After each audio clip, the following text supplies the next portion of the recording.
bem-vindo a todos. Esta minha sessão aborda o tema da confiança digital, nomeadamente a influência da cibersegurança na construção desta confiança digital. Para tal, preparei aqui três subtópicos. Um primeiro, onde vamos analisar e ver aquele que é o contexto da confiança digital no pré-pandemia e agora no pós-pandemia. Num segundo ponto, ver aqui uma abordagem, um roadmap para a criação da confiança digital nas organizações em período agora de pós-pandemia e, por fim, algumas principais considerações relativamente a este tema. Sendo assim, é importante iniciarmos esta nossa conversa com aquilo que é o entendimento de confiança digital. E a confiança digital é a percepção que os utilizadores têm na capacidade que as organizações têm de implementar controles que salvaguardem a informação em pessoas, tecnologia, processos e para a construção de um ecossistema digital seguro e transparente. Ora, só nesta definição aparecem aqui já dois desafios. O primeiro, que é a percepção, que é um conceito que está intimamente relacionado com questões e com características nossas como seres humanos e, portanto, está relacionada com aquilo que é o comportamento de cada um de nós e, portanto, as expectativas que, do ponto de vista das nossas crenças, nós criamos relativamente àquilo que é confiança para nós e aquilo que nos dá confiança. E o segundo tema é o seguro. O seguro já não é um tema subjetivo, é um tema até de natureza tecnológico e que lança aqui desafios porque não há um conhecimento, não há um entendimento do contexto e da complexidade tecnológica, que é também por si um conceito virtual e que dificulta também para o utilizador final entender aquilo que é um serviço ou um produto no ciberespaço seguro. Neste sentido, e no momento pré-pandemia, nomeadamente em 2018, a Frost & Sullivan lançou um inquérito que pretendia avaliar qual é que era o índice de confiança do consumidor. E nesta avaliação que eles fizeram, nos vários continentes, em vários países do mundo, este índice é de 61 em 100. O que é que isto quer dizer? Tipicamente quer dizer que 25% dos consumidores confiam efetivamente ou têm um alto índice de confiança nos produtos e nos serviços que são disponibilizados no ciberespaço e os restantes 75% ainda têm níveis de confiança baixos ou médios. Qual é que é a justificação para isto? A justificação está agarrada a dois aspectos.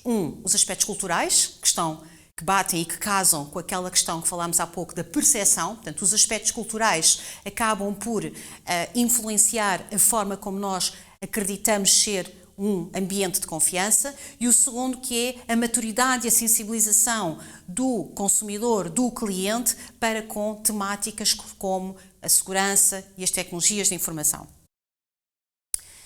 A segunda pergunta que foi levantada neste inquérito e que também acreditamos que é uma pergunta que mapeia muito bem ou que reflete o atual estado de confiança digital dos consumidores no nosso mercado é perguntar às organizações como é que elas percepcionam aquilo que é a confiança digital dos seus consumidores. E aqui o índice não era de 61, nem tão pouco, nem tanto assim, mas sim de 75. Portanto, há aqui um gap na percepção que as organizações têm da confiança dos seus produtos face àquela percepção de confiança que o consumidor final tem efetivamente. E por isso é importante que as organizações se esforcem a entender, por um lado, o grau de confiança do consumidor efetivamente, o grau real de confiança do seu consumidor, o que impulsiona, quais são as variáveis que fazem com que a confiança digital de cada um destes consumidores aumente. E, por outro lado, também perceberem e avaliarem muito bem o impacto que a perda de confiança tem no negócio. Como tal, e como resultado do pós-pandemia, houve aqui uma aceleração no todo o processo de transformação digital elevadíssimo, o que tornou ainda mais evidente e relevante a construção de uma cultura de confiança digital. E é por isso que aqui estamos, para entender como é que podemos dar estes próximos passos. Como referi, e de acordo com a experiência que nós temos de vários anos de trabalhar nesta área da cibersegurança e acompanhando os nossos clientes nestes últimos 12 meses, no momento imediatamente a seguir à entrada em contingência e depois um quase retorno à operação normal, entendemos que podemos caracterizar a confiança digital e criar um caminho para a confiança digital que está suportado essencialmente em 7 componentes. Nós vamos nos focar muito naquilo que é o da segurança e da privacidade, sendo que ele acaba por ter que ser integrado nos outros 6, quer na componente da ética digital, que tem que ser definida e tem que ser revista, na parte de governo e conformidade, gestão de risco, resiliência dos controles implementados, a própria arquitetura tecnológica e a gestão e o tratamento que é feito aos dados que estão na posse das organizações. Neste sentido, identificámos aqui essencialmente 4 etapas, 4 passos que consideramos fundamentais nesta etapa em que estamos, um ano após termos iniciado este cenário de contingência, consideramos fundamental nomear um Chief Trust Officer. Esta é uma figura nova naquilo que é o contexto das funções que nós conhecemos e reconhecemos no âmbito da cibersegurança, mas é uma função que tem como objetivo complementar todas aquelas que já existem e que de certa forma trabalham a segurança da informação, a privacidade e a conformidade. Esta entidade, Chief Trust Officer, deve ainda ser responsável por criar as condições de confiança no tratamento dos riscos ciber, sensibilizar internamente todos para a confiança digital e para a segurança. É preciso lembrar que o negócio estava desenhado para ter um conjunto de produtos e serviços no seu modelo físico e que a sua transformação para o digital implica uma mudança de comportamento, uma mudança de mindset a pensar a concepção desses mesmos produtos e desses mesmos serviços. No que diz respeito à relação com o cliente, com o consumidor, é preciso estabelecer aqui uma relação mais próxima, que transmita a confiança no sentido de clarificar e de ser transparente relativamente ao tratamento dos dados que nós damos e aos dados dos nossos clientes. E não menos importante, obviamente, esta entidade, o CTO, tem como responsabilidade ainda garantir a interface entre as várias áreas de suporte da organização, como os recursos humanos, o departamento legal, o marketing e as áreas de negócio, que em conjunto têm que se sentar, desenhar produtos e serviços que sejam vistos como de confiança para o seu consumidor final.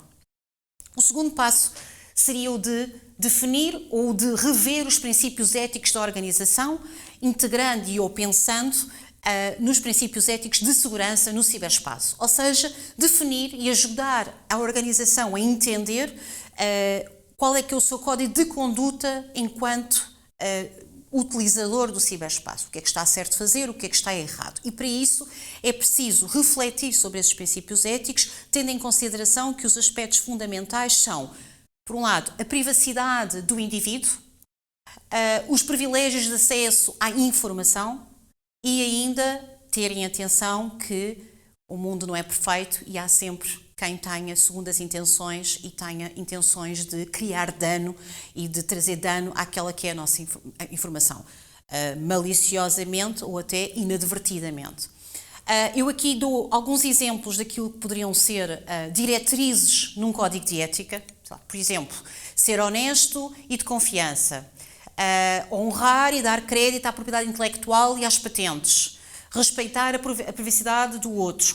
Tudo isto podem-me dizer que são diretrizes de bom senso.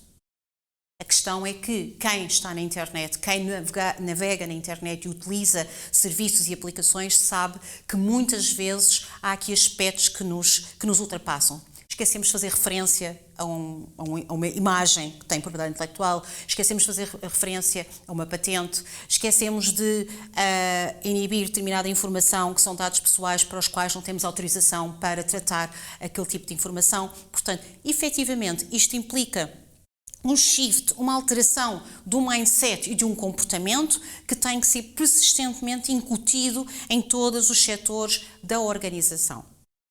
O terceiro passo passa por definir ou rever os princípios estratégicos. Em março do ano passado, quando entramos em contingência, entramos em modo de continuidade de negócio, ou seja, entramos numa perspectiva de vamos salvar e vamos pôr os negócios a funcionar naquilo que é o mínimo indispensável. E para isso tivemos que recorrer a serviços externos, tivemos que aumentar capacidade, tivemos que transformar serviços que eram mais simples no online para serviços mais complexos e por isso muitas vezes estas questões e estas mudanças que nós implementámos não ficaram devidamente documentadas e estruturadas. É por isso fundamental demonstrar e refletir nestes princípios estratégicos um maior compromisso e responsabilidade, accountability, alinhado entre o IT, a segurança e o negócio, que muitas vezes no passado andaram por caminhos ainda paralelos e não convergentes. É importante que estas estratégias impliquem e obriguem a integração de requisitos de cibersegurança na estratégia e nos produtos do negócio que dessa nascem. Fornecer à organização uma maior inteligência sobre o espaço ciber, ou seja, dotar a empresa de maior conhecimento e compreensão daquilo que é o ecossistema de ciberriscos.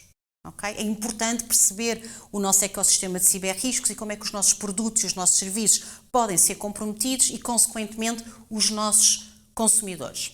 E, por fim, e não menos importante, neste processo da transformação digital, garantir um compromisso forte na conformidade regulamentar e normativa como selo de confiança. O quarto passo passa por revisitar os controlos que implementámos em março do ano passado e garantir que os princípios de segurança estão embebidos desde a definição e a concepção desses mesmos serviços.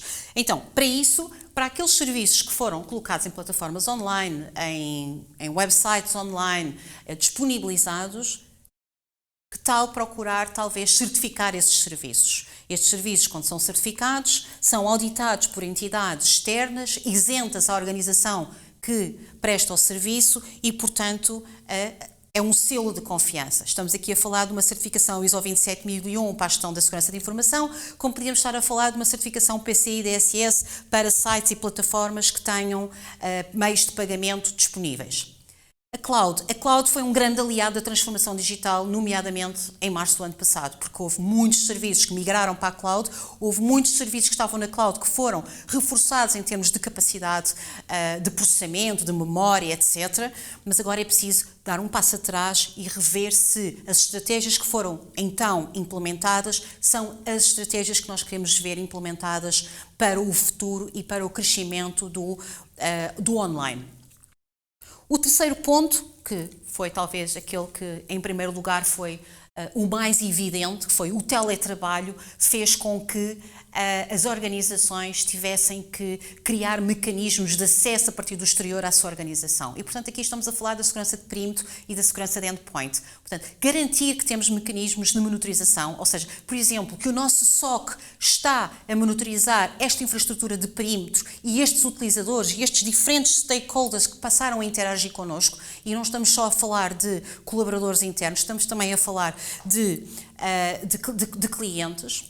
A gestão de identidades e de acessos, que já era um tema importante e relevante quando falávamos de segurança da informação, passou a ser um tema ainda mais relevante porque a nossa janela de utilizadores aumentou exponencialmente e, portanto, é preciso controlar os acessos e é preciso controlar os privilégios que estes têm à informação dos nossos clientes ou até à mesma nossa informação interna. E outra questão não menos relevante, que foi, como eu disse há pouco, a transformação digital levou-nos a recorrer a terceiras entidades para fazer face às necessidades que nós tínhamos. E, portanto, é importante aqui também termos confiança nestes parceiros e implementar controlos que visem refletir esta confiança através de contratos, através de SLAs, através de plataformas de monitorização, dos próprios controlos que são implementados por estes fornecedores ou parceiros ou fabricantes. E, por último, complementar aquele trabalho que já praticamente todos nós fazíamos nas nossas organizações, que era sensibilizar o utilizador interno. Nós agora precisamos de sensibilizar o nosso cliente para esta temática da segurança. Não sei se se recordam, na definição da confiança digital, falávamos em seguro. E esta é a dificuldade, é que o nosso consumidor entenda o que é seguro e para isso é preciso sensibilizá-lo para a utilização dos nossos serviços e para a utilização do ciberespaço. Por fim, deixo-vos apenas com as principais preocupações, diria eu, que abordámos aqui ao longo desta nossa apresentação. O primeiro eu diria que é fundamental, porque é a partir daqui que tudo o resto nasce, é fazer um ajuste ao atual modelo de governo da IT e de segurança. É fundamental para uma implementação da estratégia assertiva, não é? E falámos no Chief Trust Officer, que é aqui uma peça fundamental neste ajuste.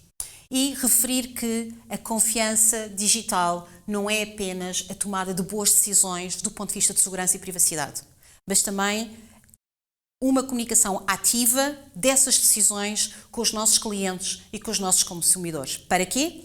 Para melhor compreendermos para melhor compreenderem como é que os seus dados estão a ser tratados e protegidos, por um lado, e por outro lado, nós, a organização, compreendermos quais são as expectativas e a percepção de confiança que tem o nosso consumidor.